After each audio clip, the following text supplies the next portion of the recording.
नमस्कार। सावन सोमवार पर हमारी खास पेशकश शिवमय सावन में आप सभी का स्वागत है। मैं हूं आपके साथ आकांक्षा। दोस्तों, सावन की महिमा तो आप सभी जानते हैं, लेकिन सोमवार के साथ सावन का महत्व और भी ज्यादा हो जाता है।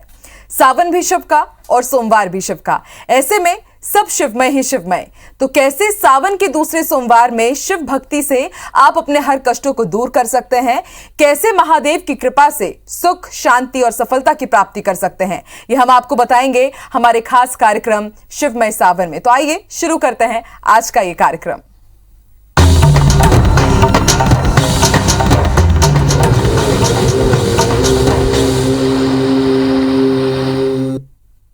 तो कैसे इस सावन में आप शिव कृपा को प्राप्त कर सकते हैं, ये हमें बताने के लिए हमारे साथ स्टूडियो में मौजूद हैं पंडित दत्तात्रेय होसकेरे जी। पंडित जी, आपका बहुत बहुत स्वागत है। जी नमस्कार।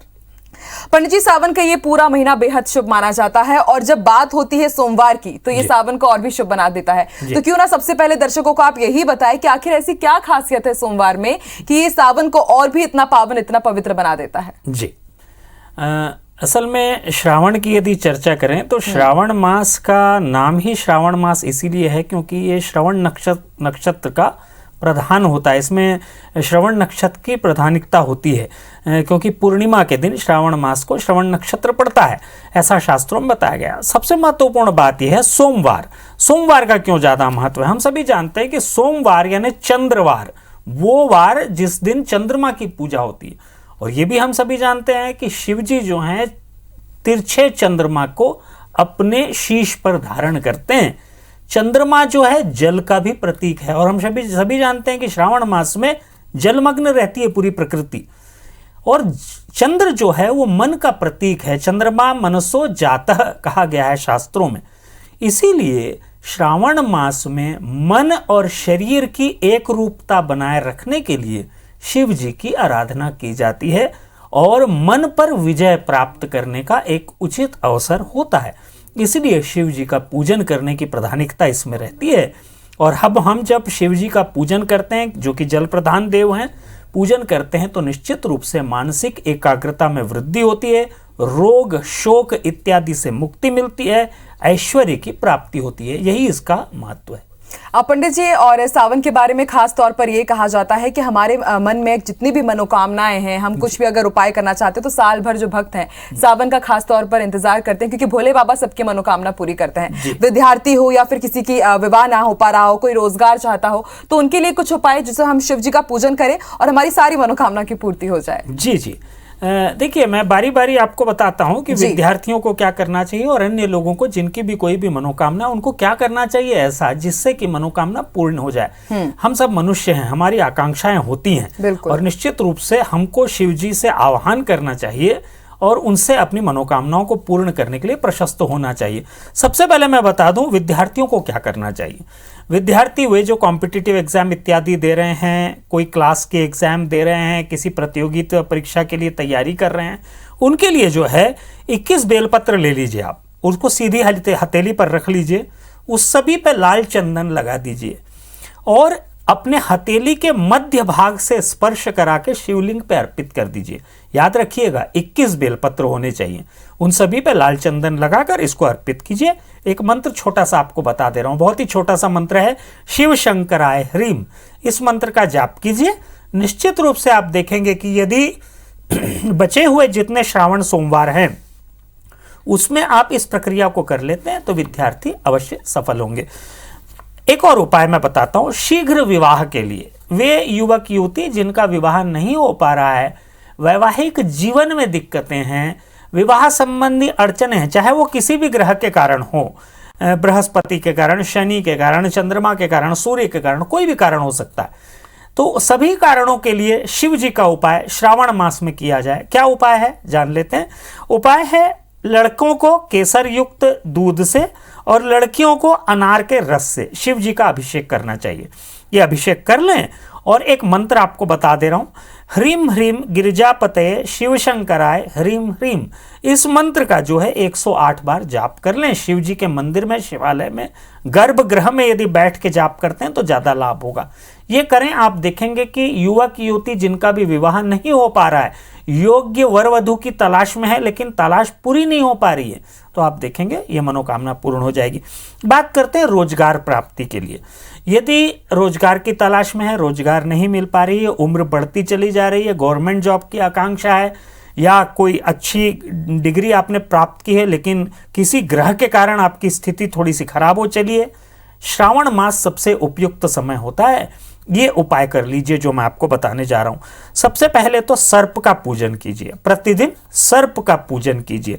सर्प का पूजन करने के पश्चात शिव जी का अभिषेक कीजिए, दूध से, जल से, अनार के रस से, जो भी आप कर सकते हैं अभिषेक कीजिए। उसके पश्चात एक कमल का फूल चढ़ा दीजिए। ये प्रतिदिन भी कर सकते हैं, प्रत्येक सोमवार को भी कर सकते हैं। और निवेदन यही रहेगा कि प्रतिदिन श्रावण मास में शिव जी का जल से अभिषेक अवश्य करें। यदि इतना आप करते चलते हैं, 30 दिन में निश्चित रूप से चमत्कार होगा और आप देखेंगे कि आपको किसी न किसी तरह का रोजगार अवश्य प्राप्त होगा। आगे बढ़ते हैं, बात करते हैं आर्थिक लाभ के लिए और ऋण मुक्ति के लिए। आर्थिक लाभ प्राप्त करना है, जीवन में आप धन नहीं कमा पा रहे हैं, वैभव की प्राप्ति नहीं हो रही है, ऐश्वर्य की प्राप्ति नहीं हो रही है, और ऋण मुक्ति के लिए क्या करना चाहिए? शिव जी को काले अंगूर का रस चढ़ाइए, सबसे पहला। दूसरा, सूपा और काला छाता श्रावण सोमवार के दिन दान कर दीजिए। एक बार कर लेंगे तो लाभ मिलेगा। और एक मंत्र आपको बता रहा हूं, धन समृद्धि प्रदाय श्रीमन महादेवाय नमः। इस मंत्र का जाप तीनों पहर करें, सुबह, दोपहर, शाम। यदि ये करते चलेंगे आपको लाभ मिलेगा, कर्ज से मुक्ति मिलेगी। स्वास्थ्य संबंधी समस्या के समाधान के लिए यदि कोई भी रोग है, चाहे वो अस्थमा हो, सर्दी खांसी हो, किसी अन्य तरह का रोग हो, हृदय संबंधी कोई रोग हो, आर्थराइटिस हो, ये सभी के लिए कपूर मिश्रित जल से शिव जी का अभिषेक कीजिए और ओम ह्रौम जुम सह इस मंत्र का जाप कीजिए और 21 बेलपत्र चढ़ाइए। यदि ये करेंगे तो निश्चित रूप से आपको लाभ मिलेगा। पारिवारिक क्लेश दूर करने के लिए, भाई बहनों के संबंध ठीक नहीं है, परिवार में एक दूसरे की पट नहीं रही है, निभ नहीं रही है, वैचारिक सामंजस्य नहीं है, तो आपको क्या करना चाहिए? घर के उत्तर पश्चिम किनारे पर, यानी कि उत्तर के लेफ्ट हैंड साइड में, यदि उत्तर की दिशा की ओर आप मुंह करके खड़े होंगे तो आपके लेफ्ट हैंड साइड में आप देखेंगे कि गुलाब जल और पंचामृत से यदि शिव जी का अभिषेक करते हैं इस दिशा में शिवलिंग को रख के, तो निश्चित रूप से लाभ होगा। शिव सहस्त्र नाम का पाठ इसी दिशा में बैठकर कर लीजिए, निश्चित रूप से आपको लाभ मिलेगा। बात करते हैं शत्रु बाधा से मुक्ति के लिए। गुप्त शत्रु हो गए हैं, नीच का शनि आपकी कुंडली में है और ये प्रभावित कर रहा है, तो शत्रु बाधा से मुक्ति के लिए शिव मंदिर में आप जाएंगे, 8 पान के पत्ते एक के ऊपर एक रख देंगे, उसके ऊपर सरसों के तेल का 8 मुखी दीपक जला देंगे और शत्रु का स्मरण कर लेंगे जो भी आपको नुकसान पहुंचाने की कोशिश कर रहा है। आप देखेंगे वो अपने आप शांत हो जाएगा, शत्रुता जो है वो खत्म हो जाएगी, समाप्त हो जाएगी। शिव भुजंग प्रयात स्तोत्र होता है, इसका भी यदि आप पाठ करेंगे तो आप देखेंगे निश्चित रूप से आपको लाभ मिलेगा। तो पंडित जी कुछ ज्यादा बड़े उपाय नहीं है, ये छोटे छोटे से, क्योंकि भोले बाबा के बारे में कहा जाता है कि वो एकदम भोले हैं और अगर कोई सच्चे मन से बस शिव भगवान की पूजन अगर वो कर लेता है तो निश्चित ही रूप से जितनी भी आपकी मनोकामना है वो जरूर पूरी होंगी। पंडित जी अब आगे बढ़ते हैं। ये भी देखा जाता है कि जो शिवलिंग का महत्व है सावन में बढ़ जाता है और ये भी देखा जाता है कि अलग अलग पदार्थों के हम शिवलिंग पाते हैं, तो क्यों ना कुछ शिवलिंग के बारे में आप बताएं और ये भी बताएं कि अलग अलग पदार्थ के जो शिवलिंग निर्मित होते हैं उनसे हम कैसे अपनी अलग अलग मनोकामनाओं को पूर्ति कर सकते हैं। जी, विभिन्न तरह के शिवलिंग होते हैं, लगभग हर पदार्थ के बनते हैं शिवलिंग, और इसका महत्व इसीलिए क्योंकि हर शिवलिंग जो है वो अलग पदार्थ का यदि बनाएंगे तो अलग मनोकामना जो है पूर्ण होगी। मैं आपको बताता हूँ, सबसे पहले चर्चा करते हैं मिट्टी के शिवलिंग की। मिट्टी का यदि शिवलिंग बनाते हैं, नदी के तट से मिट्टी लाते हैं और उससे यदि पूजन करते हैं, आप देखेंगे कि सभी मनोकामनाओं की पूर्ति के लिए ये बहुत अच्छा होता है। इसको जो है मृतिका शिवलिंग भी कहते हैं। यदि आप इसका यदि पूजन करेंगे पूरे श्रावण सोमवार, लाभ मिलेगा। कलावा, जो हाथ में जो लाल रंग का धागा बांधते हैं, यदि उसका शिवलिंग आप बना लेते हैं और इसका यदि पूजन श्रावण सोमवार में करते हैं, अभिषेक करेंगे, बिल्व पत्र चढ़ाएंगे, चंदन लगाएंगे इत्यादि यदि करेंगे तो विरोधियों से, शत्रुओं से बचाव होगा आपका। बात करते हैं स्फटिक के शिवलिंग की। मार्केट में स्फटिक का शिवलिंग मिलता है, आप ले सकते हैं। स्फटिक का शिवलिंग लीजिए, बहुत छोटा सा लीजिए। मैं कहूँगा यदि आपकी बड़ी वाली उंगली के ऊपरी पोर के बरोबर यदि शिवलिंग आप लेंगे, सबसे ज़्यादा लाभकारी होगा ये। स्फटिक का शिवलिंग ले लीजिए, इसका आप अभिषेक कीजिए पूरे श्रावण मास। अभी बचे हुए जितने दिन हैं आप अभिषेक करके देखिए, विवाह संबंधी समस्या दूर होगी। सबसे पहला, विवाह के लिए यदि आप बाट जोड़ रहे हैं, विवाह नहीं हो पा रहा है, तकलीफ आ रही है, आपको निश्चित रूप से लाभ होगा। दूसरा, लक्ष्मी जी यदि रूठ गई हैं आपसे, आपको ऐसा लग रहा है कुछ दिनों से आमदनी नहीं हो रही है, पैसे नहीं आ रहे हैं, लिक्विडिटी की समस्या है, लक्ष्मी जी वापस घर आएंगी यदि आप स्फटिक के शिवलिंग का पूजन करते हैं। और घर में सुख शांति आएगी, घर में किसी भी तरह का क्लेश जो होगा वो समाप्त होगा। बात करते हैं कपूर और कुमकुम के शिवलिंग की। थोड़ा सा कपूर, थोड़ा सा कुमकुम ले लें, मिला लें, जल से इसका पेस्ट जैसा बना लें और इसका शिवलिंग आप बनाएं। इसका शिवलिंग यदि बना के आप प्रतिदिन पूजन करते हैं, प्रतिदिन अभिषेक करते हैं, बिल्व पत्र चढ़ाते हैं, पुष्पमाला चढ़ाते हैं, भोग लगाते हैं इत्यादि, ये पूर्ण पूजन, पंचोपचार पूजन यदि आप करेंगे तो आप देखेंगे पारिवारिक सुख और शांति आएगी, प्रगति होगी। प्रमोशन नहीं हो रहा है तो प्रमोशन होगा, धन धान्य की कमी है तो वो कमी पूरी होगी, सारी की सारी समस्याएं जो हैं इससे समाधान हो जाएगा। फूल के शिवलिंग, विभिन्न तरह के पुष्प ले लें, कनेर ले लें, सफ़ेद कनेर, कमल इत्यादि ले लें, शिवलिंग बनाएं, उनसे उनका पूजन करें तो राजनीतिक सफलता आपको मिलेगी। पूर्ण पूजन कीजिए, मैं वर्ड यूज कर रहा हूं पंचोपचार पूजन, यदि ये आप करेंगे तो निश्चित रूप से आपको लाभ मिलेगा। बात करते हैं आटे या फलों के शिवलिंग। आटे या फल से आप शिवलिंग बना लीजिए, गेहूं या चावल का आटा ले लीजिए, उससे भी शिवलिंग बनता है, या फिर फलों से शिवलिंग बना लीजिए। और यदि इनका आप पूजन करते हैं तो जिनकी प्रेगनेंसी नहीं रुक रही है, जो भी लेडीज की, और जिनको भी संतान सुख प्राप्त नहीं हो रहा है, आप देखेंगे कि उनको अवश्य लाभ मिलेगा। बात करते हैं पारद शिवलिंग की, ये भी मार्केट में आपको मिल जाएंगे। पारद शिवलिंग आप ले लीजिए, पूजन कीजिए, सभी क्षेत्रों में उन्नति मिलेगी। सर्वोन्नति के लिए पारद शिवलिंग का प्रतिदिन अभिषेक करें।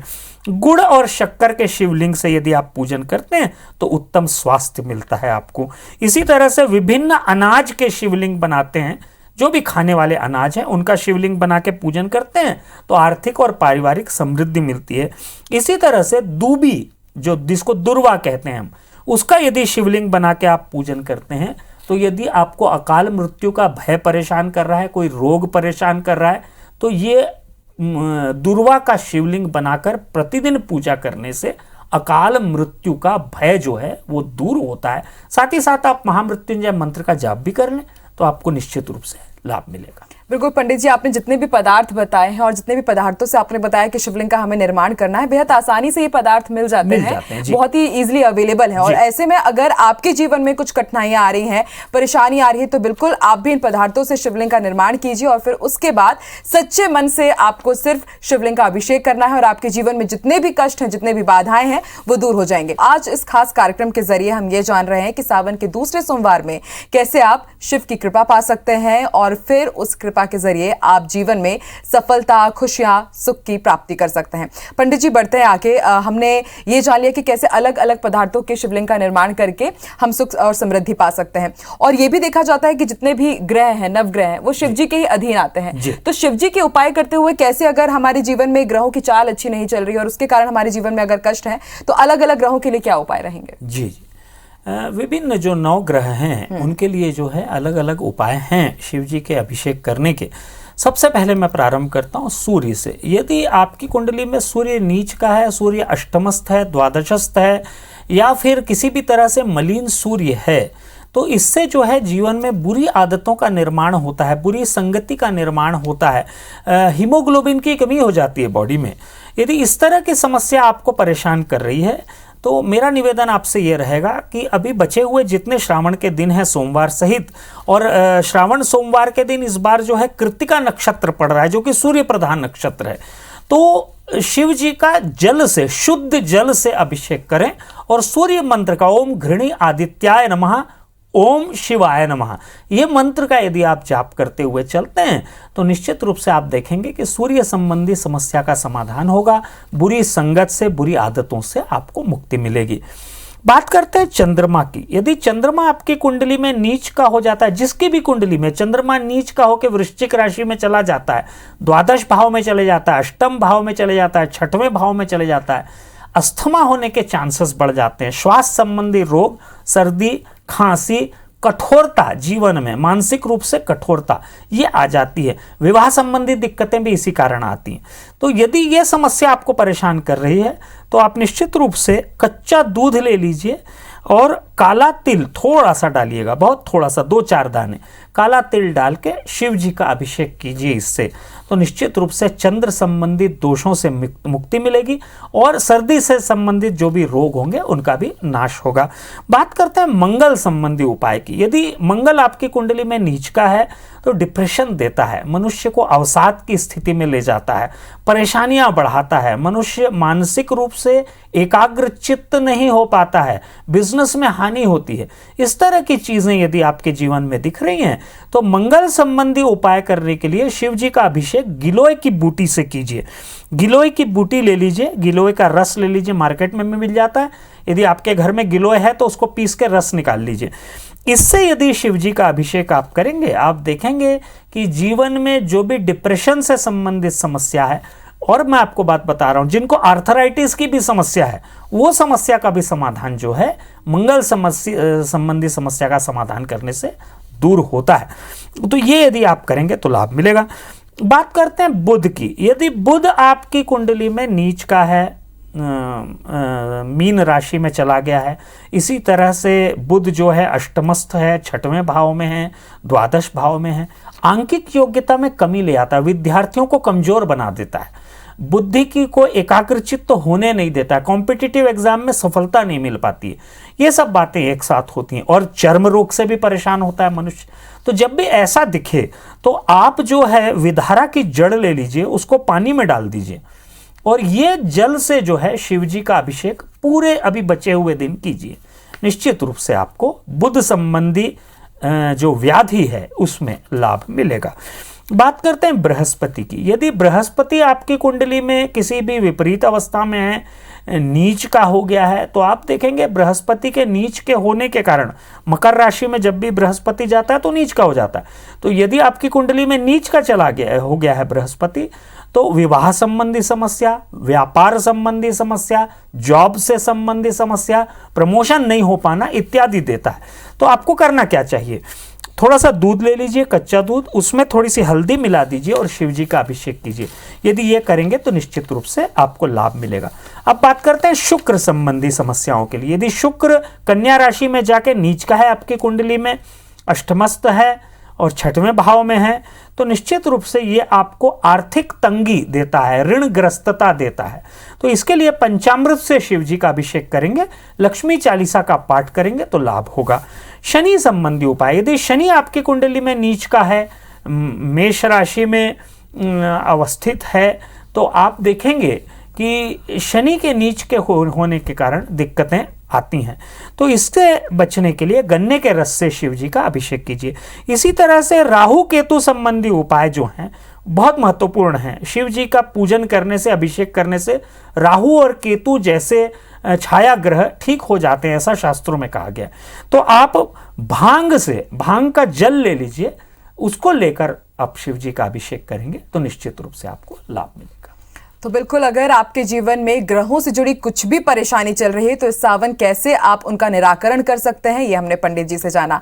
पंडित जी, अब क्यों ना आपको ऐसा महा उपाय, महामंत्र शिव भक्तों को बता दीजिए जिससे वो पूरे सावन भर करे और उनके जीवन में जो भी कष्ट आ रहे हैं उनको वो दूर कर जाए और सफलता की जरूर उन्हें प्राप्ति मिले। जी सबसे महत्वपूर्ण बात मैं बता दूं कि श्रावण मास में जो भी नक्षत्र होते हैं उनसे संबंधित पूजा करने का प्रावधान होता है। तो आप जो है शिव जी को जो है गन्ने के रस से शिव जी का अभिषेक कीजिए और इसी के साथ साथ अनार के रस से अभिषेक कीजिए। एक मंत्र बता दे रहा हूं, ह्रीम श्रीम शिवाय नमः, ह्रीम श्रीम शिवाय नमः, 2 बार बोलना है आपको। यदि ये कर लेते हैं तो निश्चित रूप से आप देखेंगे कि आर्थिक समृद्धि, नौकरी में लाभ, व्यापार में लाभ, विवाह से संबंधित समस्याओं का समाधान सब हो जाएगा। ये करके देखिए, निश्चित रूप से आपको लाभ मिलेगा। पंडित जी, और एक आखिरी सवाल मेरा कि आपने बताया कि सबसे ज्यादा जो महत्व है सावन में वो शिव अभिषेक का होता है, तो कैसे रुद्र अभिषेक किया जाए और किन बातों का ध्यान रखा जाए कि भूल चूक भी हो जाती है, कभी कभी लोगों को पता नहीं रहता है, तो उनका ध्यान रखते हुए उसका क्या विधि विधान है शिव अभिषेक का, वो भी बता दीजिए। जी जी, रुद्राभिषेक का बहुत ज्यादा महत्व है। रुद्र जो होता है, रुद्राष्टाध्यायी, उसमें नमकम चमकम होता है, साथ ही साथ पूरे के पूरे 8 अध्याय होते हैं रुद्राष्टाध्यायी के। यदि ये आप करवाना चाहते हैं तो किसी भी पंडित से आप करवा सकते हैं, स्वयं भी सीख सकता है मनुष्य, यदि प्रयास करे तो जरूर सीख सकता है। रुद्रमन्यव उतोत ईशवे नमः, बाहुभ्यामुतते नमः, याते रुद्र शिवा तनुर घोरा आ पाप काशिनी। देखिए मैंने कितने आसानी से आपके सामने बोला। ऐसे ही यदि आप बोलते हुए शिव जी का रुद्राष्टाध्यायी से रुद्राभिषेक करेंगे तो समस्त रोग शोक से मुक्ति मिलती है और प्रगति होती है। ये आप अवश्य करके देखिए, किसी भी एक सोमवार को कीजिए या पूरे सोमवारों को कीजिए, निश्चित रूप से आपको समस्त लाभ और ऐश्वर्य प्राप्त होगा। बिल्कुल, अगर आपको ऐश्वर्य की प्राप्ति चाहिए, धन की प्राप्ति चाहिए, शीघ्र विवाह आपको करना है और विद्यार्थियों को अगर अच्छी शिक्षा की प्राप्ति करना है तो आपको पूरे उपाय आप इस सावन कर सकते हैं और भोले बाबा की कृपा आप पा सकते हैं। बहुत बहुत शुक्रिया पंडित जी हमारे साथ जुड़ने के लिए और इतनी अच्छी जानकारी देने के लिए। और इसी के साथ IBC 24 आप देखते रहिए और पंडित जी ने जिन उपायों का यहाँ पर उल्लेख किया है उसे अपने जीवन में जरूर अपनाइए और अपने जीवन को सफलता की तरफ आगे ले जाइए। नमस्कार। Thank you.